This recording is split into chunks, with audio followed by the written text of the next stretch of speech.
Good morning. सबकी शिक्षा निःशुल्क चैनल में आप सबका स्वागत है। केरल में 50,000 शिक्षकों की नौकरियों पर खतरा। सुप्रीम कोर्ट के टीटी फैसले को चुनौती। याचिका में कई अहम सवाल जारी हुए हैं। 1 सितंबर 2025 के सुप्रीम कोर्ट के टीटी अनिवार्यता के फैसले को केरल ने सुप्रीम कोर्ट में टीटी के फैसले को चुनौती दिया है, पुनर्विचार याचिका दायर किया है और महाराष्ट्र ने भी इसके लिए बाकायदा शासनादेश जारी किया है। तमिलनाडु और महाराष्ट्र से ही टीटी अनिवार्यता की शुरुआत हुई थी। ऐसे में महाराष्ट्र ने साफ शब्दों में सुप्रीम कोर्ट के फैसले को मानने के लिए सहमत दे दी है और उसका शासनादेश जारी हो चुका है। ऐसी स्थिति में शिक्षक दुविधा में है कि क्या होगा और उत्तर प्रदेश और केरल ने सुप्रीम कोर्ट में इस पुनर्विचार याचिका दायर किया। उत्तर प्रदेश पुलिस में उम्र सीमा 3 वर्ष बढ़ी। यह उम्र सीमा सभी कैटेगरी के छात्रों को, एससी, ओबीसी, जनरल, ईडब्ल्यूएस सभी छात्रों को मिलेगा इसकी सुविधा। और इसके लिए मुख्यमंत्री योगी आदित्यनाथ को बहुत बहुत धन्यवाद। छात्रों की मांगों को, भावनाओं को समझते हुए उन्होंने दिया है। तो विद्यार्थी जीवन से महत्वपूर्ण खबरों के लिए, पल पल की अपडेट के लिए बने रहिए आप लोग सबकी शिक्षा निःशुल्क चैनल पर अगर आप लोग नए हैं तो चैनल को लाइक, सब्सक्राइब, शेयर करें। अब हम बात करते हैं, उत्तर प्रदेश पुलिस में 32,000 सीटें आई हैं। इसमें माइनस मार्किंग खत्म कर दिया गया है और पुलिस के अभ्यर्थी 18 से 22 जनरल कैंडिडेट की उम्र थी वो 25 हो चुकी है। देखिए, कांस्टेबल भर्ती में की आयु सीमा में 3 साल की छूट और सभी वर्गों को मिलेगी ये सुविधा। केवल इस बार के लिए है यह रूल, हमेशा के लिए नहीं है, ये भी आप लोग ध्यान दीजिएगा। ये विशेष परिस्थितियों में दिया गया है। मुख्यमंत्री योगी आदित्यनाथ को बहुत बहुत धन्यवाद। छात्रों की तरफ से एडेड जूनियर हाई स्कूलों में काउंसलिंग की समय सारणी जारी हो चुकी है और एडेड जूनियर हाई स्कूल में जो कट ऑफ आया था, अशासकीय सहायता प्राप्त जूनियर हाई स्कूलों में प्रिंसिपल के लिए और सहायक अध्यापक के लिए जो एग्ज़ाम हुआ था उसका काउंसलिंग हो रहा है। प्रवेश परीक्षा में अभ्यर्थियों को 37 सब्जेक्ट में से केवल 5 विषय चुनने होंगे। ऑनलाइन आवेदन 30 जनवरी तक कर सकेंगी और 11 से 31 मई तक होगी सीयूईटी की परीक्षा। केंद्रीय विश्वविद्यालयों में एडमिशन के लिए सीयूईटी का एग्जाम देना बहुत जरूरी हो चुका है।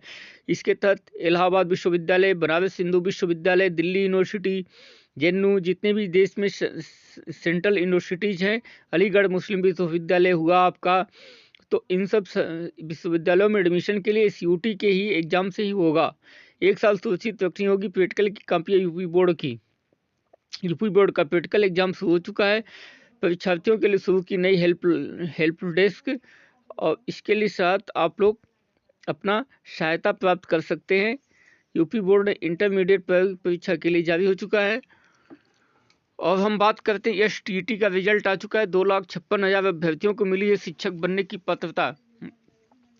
बिहार में पेपर 1 में देखिए 52% रिजल्ट रहा और पेपर 2 में 1 लाख अभ्यर्थी लगभग पास हुए हैं। परीक्षा परिणाम जारी हो चुका है। बिहार टीआरई 4 के आने से पहले इस रिजल्ट को जारी करके सरकार ने बहुत अच्छा काम किया है, जिसके लिए छात्र आवेदन कर सकते हैं और टीआरई 4 आने वाला है। इसके लिए आप लोग तैयारियों में लग जाइए। आधार लिंक किए बिना टिकट नहीं। आईआरसीटी से ऐसे यात्री 12 जनवरी से ऑनलाइन टिकट नहीं बुक कर सकते हैं। नए सर्कुलर जारी आप लोग देख सकते हैं। इसके लिए टिकट में अनियमितता होती थी, भ्रष्टाचार होता था, इसको रोकने के लिए हो गया है। अब देखते हैं हम अगली सूचना में। जनवरी आ चुका है और जनवरी में भी डीएलएड के दाखिले भी फंसे हुए हैं। पटरी से उतर नहीं, सत्र नियमित नहीं हुआ। 2,40,000 सीटों के सापेक्ष केवल 1,60,000 आवेदन आ रहे हैं।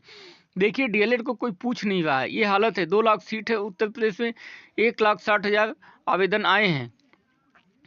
ये हालत है डीएलएड की, क्योंकि डीएलएड से मोह भंग हो चुका है छात्रों का, क्योंकि उत्तर प्रदेश में वैकेंसीज आ नहीं रही प्राइमरी की, इसलिए मोह भंग होता जा रहा है। खाली पदों पर शिक्षकों का काम का बोझ बढ़ रहा है। और आज उत्तर प्रदेश में उच्च शिक्षा सेवा चयन आयोग की मीटिंग है। इंटर्नशिप योजना और आकर्षक होगी। वित्तीय सहायता में फिलहाल कोई बदलाव नहीं। ये जो भी बीएड डिग्रीधारी है, सभी बीटेक डिग्रीधारी बीटेक कर रहे हैं, उन लोगों को इंटर्नशिप करना होगा और उनको इसमें मानदेय मिलता है। तो अब हम बात करते हैं, आज उत्तर प्रदेश में उच्चतर शिक्षा सेवा चयन आयोग की बैठक है, इसमें शिक्षक छात्रों के लिए काफ़ी कुछ निकल के सामने आ सकता है। शाम तक अपडेट देंगे। स्टूडेंट क्रेडिट कार्ड बनाने के कार्य में तेजी लाने के निर्देश पटना में दिए गए हैं और स्टूडेंट क्रेडिट कार्ड से छात्र पढ़ सकते हैं। ये ब्याज मुक्त आवेदन, ब्याज मुक्त लोन है, इस पर ब्याज नहीं लगता है। TRV4 के रोस्टर क्लियरेंस की विसंगतियां दूर करने के निर्देश दिए गए हैं। TRV4 का आज जल्द ही आने वाला है, आप लोग इसकी तैयारियों में लग जाइए। अब हम बात करते हैं TRV4 में इस बार सीटें कम होंगी, लगभग 26,000 तक सीटें होने की उम्मीद है। लाइब्रेरियन बहाली की परीक्षा के लिए सड़क पर उतरे अभ्यर्थी प्रदर्शन किया, कहा कि जल्द से जल्द इसका आवेदन शुरू हो इस बहाली का, अन्यथा हम लोग सड़कों पर उतरेंगे। बिहार में लाइब्रेरियन की वैकेंसी जाने वाली है, आप लोग देख सकते हैं, और इसके लिए छात्र उत्साहित हैं, आंदोलन भी कर रहे हैं। जनगणना 2027 के दूसरे चरण में होगी जाति गणना, जो कि मई जून से शुरू हो सकती है। और हम बात करते हैं, देखिए मतदाता सूची का आज होगा ड्राफ्ट प्रकाशन, और उत्तर प्रदेश में लगभग 2,89,00,000 मतदाता सूची से बाहर हो रहे हैं। ये लोग या तो प्रदेश छोड़ चुके हैं, या तो लोग इन 2 जगहों पर नाम था, किन्हीं कारणों से है। दादागिरी पर उतरे ट्रंप ने एशिया, यूरोप और लैटिन अमेरिकी देशों को धमकाया है, और वेनेजुएला में जो कार्रवाई हो रही उचित नहीं है। कोलंबिया, मैक्सिको, क्यूबा, ईरान जैसे देशों को हड़का रहे हैं। और बिजली बिल में OTS में पंजीकरण पर अब 20% तक की छूट मिलेगी। 100% छूट की समय सीमा खत्म हो चुकी है। अब हम बात करते हैं मुख्यमंत्री भगवंत सिंह मान अकाल तख्त पर तलब किए गए हैं। अकाल तख्त सिखों की सर्वोच्च संस्था है, और वो जाएंगे।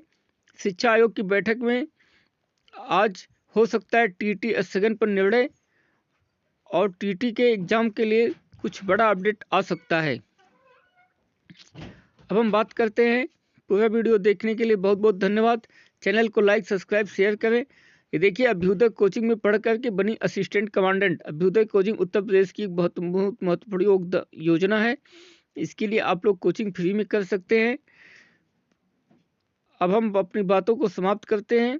पूरा वीडियो देखने के लिए बहुत बहुत धन्यवाद। चैनल को लाइक, सब्सक्राइब, शेयर करें। Thank you for watching.